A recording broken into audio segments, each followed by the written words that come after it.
In today's video, I'm going to teach you how to delete your AWS account. Whether you're wrapping up a project, managing costs, or simply moving on to another platform, sometimes it's necessary to close your account completely. Let's walk through this process together to make sure everything goes smoothly. The first thing you'll want to do is open up your preferred web browser. This could be Chrome, Firefox, Safari, or any other browser you typically use. In the search bar, type in AWS and navigate to the Amazon Web Services website.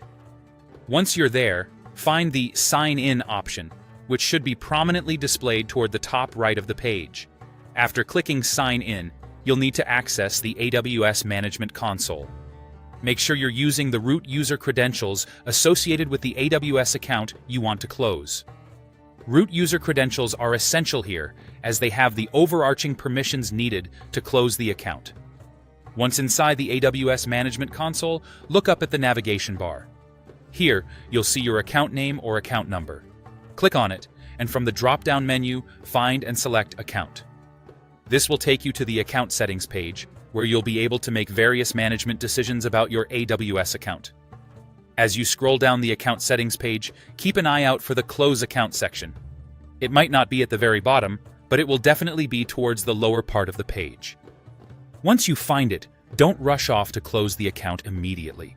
It's extremely important to read the account closure guidance presented to you. This guidance outlines the implications of closing the account. Things like losing access to your services and data, which will be permanently deleted, and the time frame for when the account will be officially closed. After you've read and understood these implications, the next step is to confirm this decision.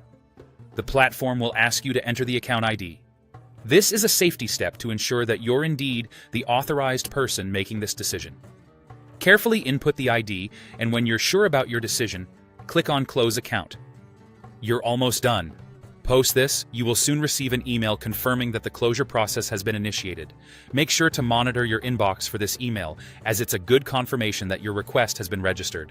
And there you have it, a straightforward yet thorough guide to deleting your AWS account.